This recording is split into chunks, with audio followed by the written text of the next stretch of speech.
Hey guys, welcome back to the All In Podcast. This is episode 39, and we are here on a Wednesday night.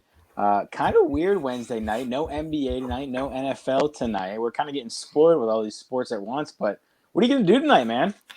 Honestly, I have no idea. I know maybe I don't know. I'll entertain Rhea or something. I don't There you go. Maybe hang out with your dog. Yeah, that's not a bad idea. Yeah, we're getting spoiled with all the sports, but we are going to do this anyway. We're going to podcast. So Yes, we've sir. got a very exciting segment coming up after this that Eli's going to talk about. But first, we are going to talk about some NBA. So let's start with Game 7 we saw last night. The Nuggets beat the Clippers in Game 7 in the Western Conference playoffs. They advanced to the Western Conference Finals to face the Lakers. This was a shock. Had Twitter going crazy. Every morning show was going crazy. The Nuggets come back from 3-1 for the second time in a row this playoffs. Give us your thoughts about the game last night. I honestly don't know where to start with this one. Yeah. Because it's funny. It's 3-1. Nuggets win, pull it back to 3-2, and we're like, okay, well they're going to close it out in 6. Yep. Then the Nuggets silently forced this Game 7, and we came on this podcast and we're both just like, all right, well. It's certainly bad for the Clippers, but we both took the Clippers. We're like, they're going to figure it out. Right. Kawhi's going to take over. You know what I mean? The talent will prevail. And then that first 6 minutes of the fourth quarter, I mean, the Nuggets just ran away with it. And, the Clippers had if we're just talking from the game standpoint, throughout this game, they were pretty bad offensively from a shot making standpoint. Like they got a lot of open looks throughout this game and just missed a ton of them. Yep. And Denver, even started off slow offensively in this game as well. And again, the Clippers built themselves a double-digit lead somehow, some way. And even when they did it, deep down, I was just like, this means nothing. You know what I mean? And it's like, because we've seen them for 2 straight games blow double-digit leads. So it was crazy how, like, deep down, I was just sitting there like, it ain't over yet. You know what I mean? Like, they still have a lot of work to do. And of course, the Nuggets clawed their way back into it. We're down 2 at the half. Went and battled in that third quarter. Went back to, was fighting through that. And then that opening 6 minutes of the fourth, really the first half of that quarter, they just put the paws on the Clippers, man. Yep. And, it was really with the same set over and over again. It was this high pick and roll that they were running with Jokic and Murray. And if you're watching on YouTube, you can see it here on the screen. And all they were doing is Jokic would get into this, he would set that screen. He'd get into that foul line area after he rolls, and Jamal Murray would hit him quick so that he could make the next decision, and the next pass really is what it ended up being, because obviously the defense is going to collapse on the Nuggets' best player.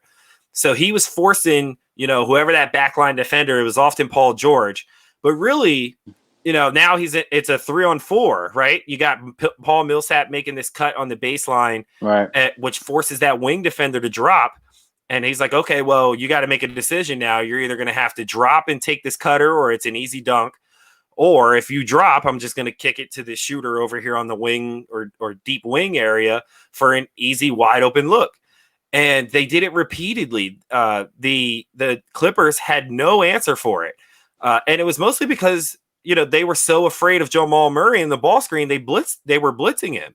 And I don't really know what the adjustment would have been because of how well he played throughout this series. But, like, do you really want to be in this situation where Joker can just catch and, force your defense to collapse like this and then just make plays? Because this is where he's at his absolute best, if you ask me, is when he can just get everybody else easy shots. And he puts the defense in these what we call decision points, where it's like, okay, well, pick your poison. And then I'm just going to hit the guy that you leave open, and we're going to get an open look. And they did, and they just repeatedly did it over and over again. And the Clippers couldn't do anything about it. And, when you look at that specifically, it makes a lot of sense why the Clippers won this game.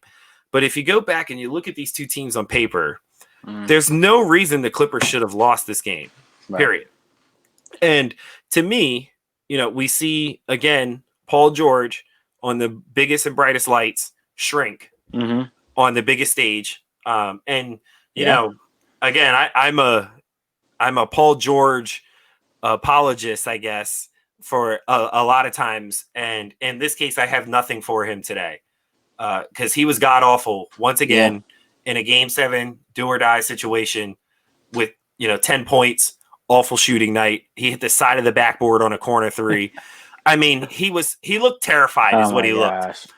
And then, I think we need to have a serious discussion about Kawhi Leonard.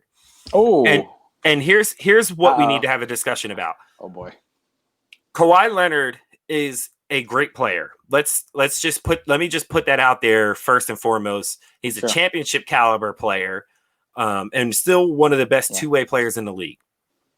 The issue with Kawhi Leonard as your very best player is that he is not a leader. His energy does not feed onto his teammates like other leaders in the NBA. If we're being 100% honest, look at LeBron James. When LeBron James is on the floor, there's a presence. His teammates feel it, you know what I mean? And they even talk about it. It creates anxiety and sometimes because they feel it so much. But at the end of the day, LeBron James has this way of his energy when he's in that mood. Yeah, it feeds off on the rest of his teammates. Even when Kawhi Leonard is at his best, I don't see that, right? You look at, a guy like Stephen Curry. When Stephen Curry's hot, and he's not their vocal leader, but he's a leader by example, right? He's one of those guys where when he's hot, there's nothing you can do. You know what I mean? Like there's nothing you can do as a defense, but everybody else is energized, right? Especially when it's at home, the fans are in it.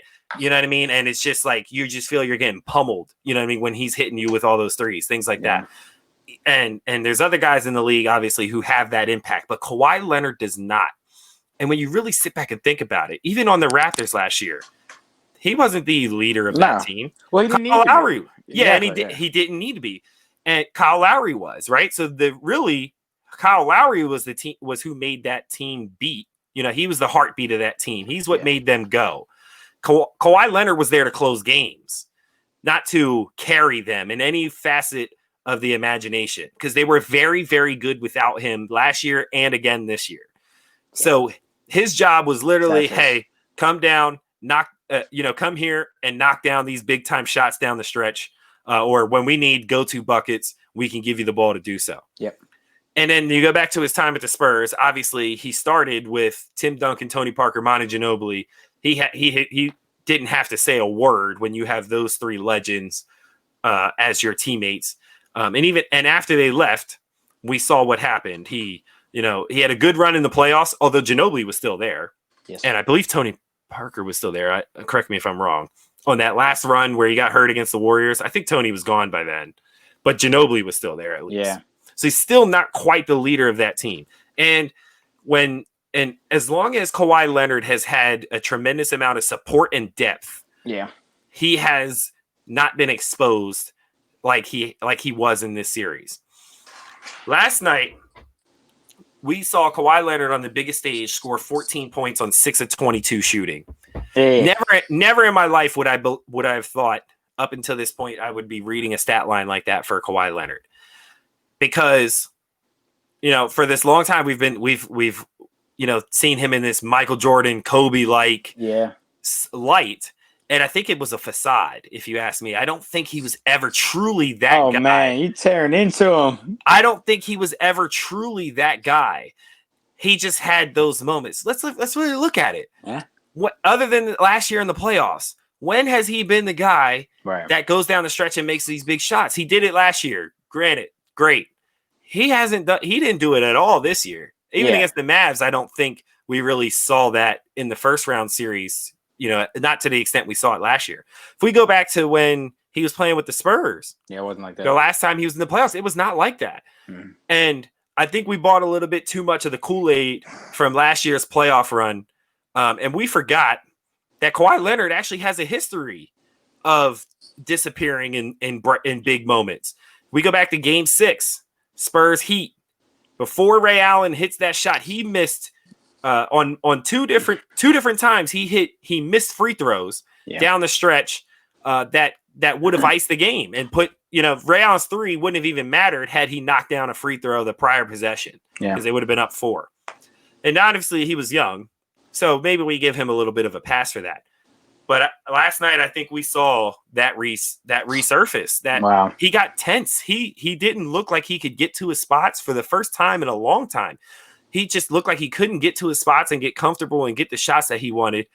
And he looked incredibly tense yesterday. And I'm not saying he's not a closer anymore. I don't want that to be the message that comes from this. But I think we overrated him as a closer. It's going to be worse. The message is going to be worse than that, Kubi. Laying into him. You know what? It's tough. But I definitely think this. I think, if we're having this conversation and we do this, every 2 years we have this guy who is now the best player in the world, and it's not LeBron anymore. It's this new guy. We do this, since 2012 we've been doing this. Kawhi was the next guy on that list, I think, after last year. Kawhi became that guy, Yeah. And, it was Steph, then it was KD. And then it was Kawhi, and then Giannis, I guess, but he's never had the success in the playoffs, so we've never actually anointed him. Exactly. And I think now we look at it and we're like, no, still LeBron. Still LeBron. It's still LeBron. If he doesn't, if they lose to the Nuggets, I don't know if we're going suddenly oh, maybe Jokic is that guy. If they make the finals, because I think if you looked at this, actually Denver, they could be okay against the Lakers. I don't know who the Lakers are going to throw on Jamal Murray, but I'm sure he's going to get his, just the way they play. Between him and Jokic, and Jokic, when he's at his best, is really good. They kind of match up kind of well with the Lakers. Very similar. We talked about the Clippers, and it kind of makes sense that the Clippers lost to the Nuggets just for that same reason. They're a similar team to the Lakers. And we talk about, when we talk about Clippers and Lakers, we were always previewing Clippers versus Lakers because we just all assumed that was going to be the Western Conference Finals. And maybe, for good reason, it was that big of a collapse. They're up 3-1, up 19 in Game 5, up 16 in Game 6. And then in Game 7 was just the most flat I've ever seen a team just absolutely scared in the fourth quarter to even shoot the ball, let alone attack.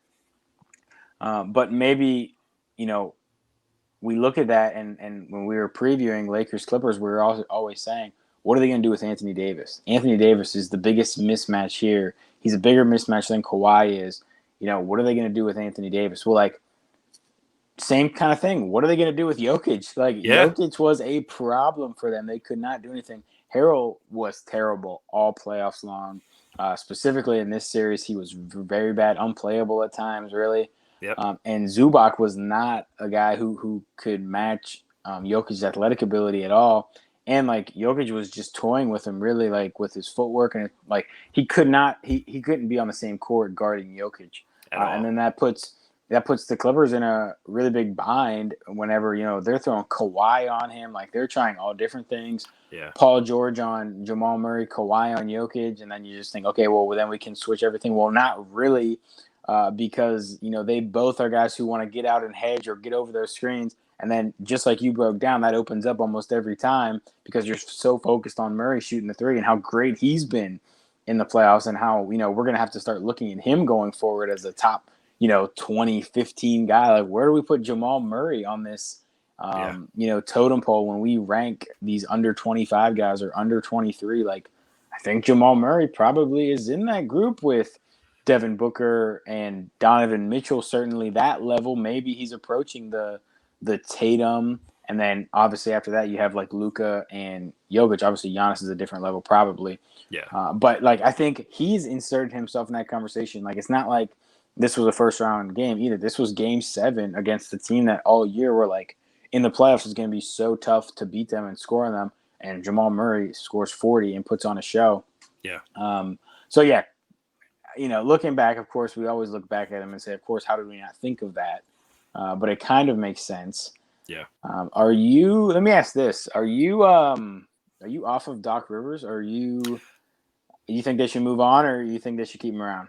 I would move on from Doc Rivers because he now has blown a 3-1 lead in 3 different decades under 3 different presidents.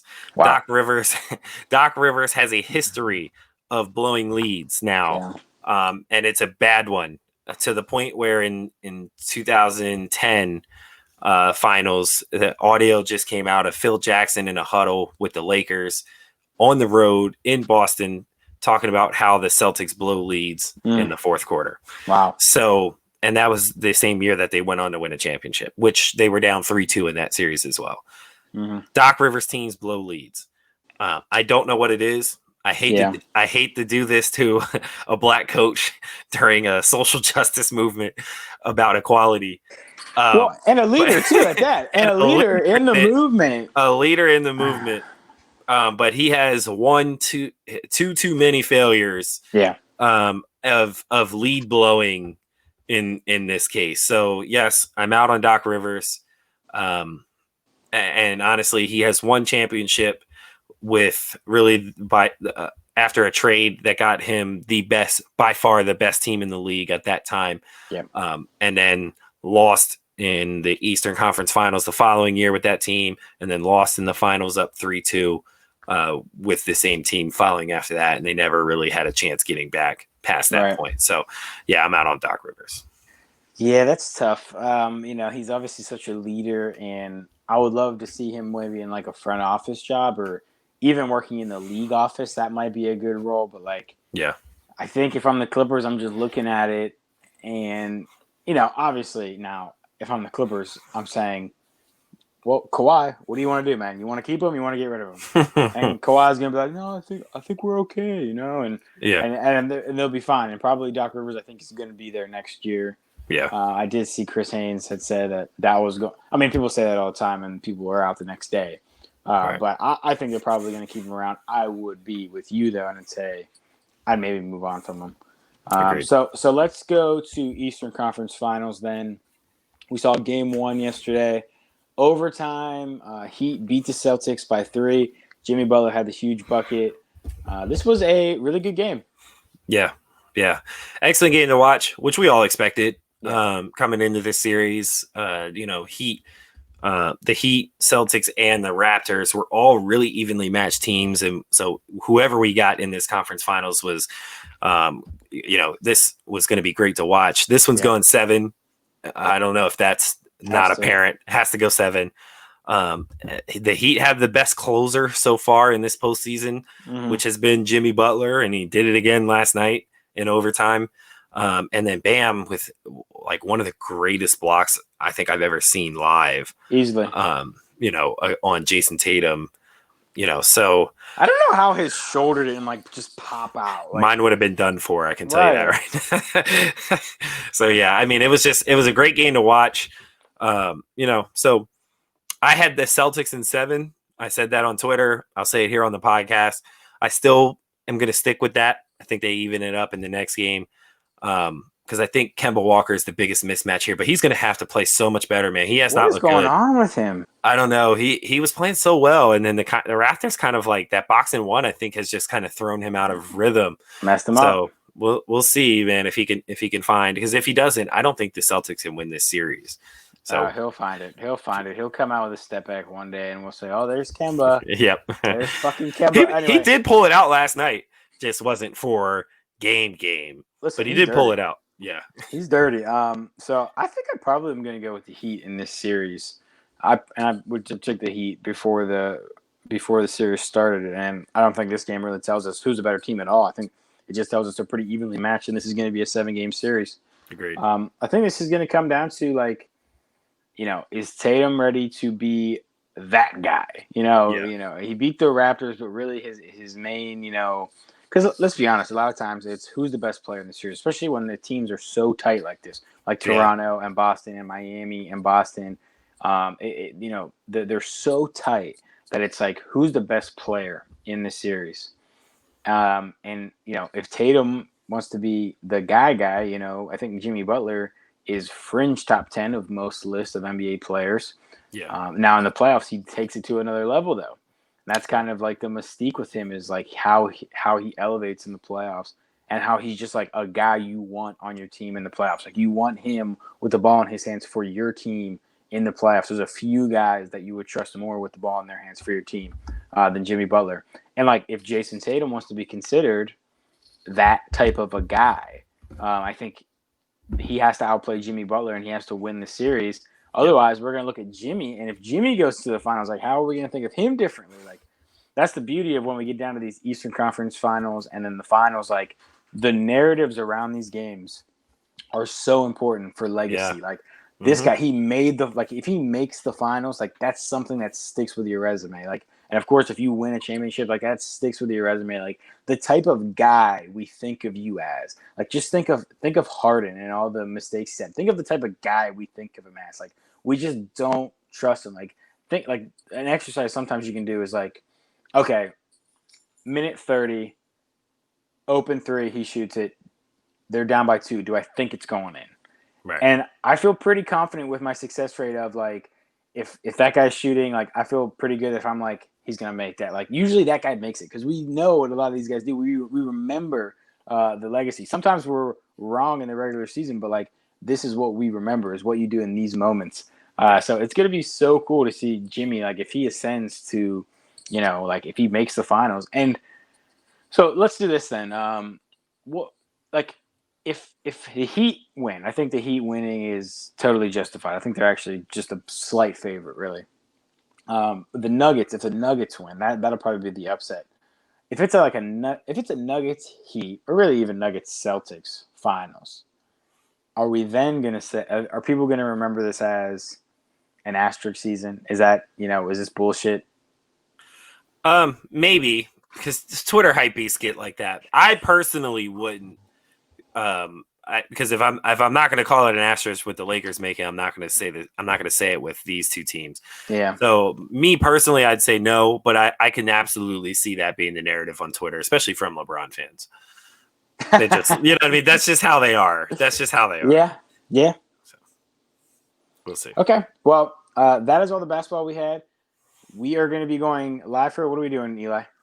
Yeah. So we're going to be going live here if you're listening to this, we have already gone live. So the video will be posted, the replay of it at least on our YouTube channel. If you're listening on audio, keep listening.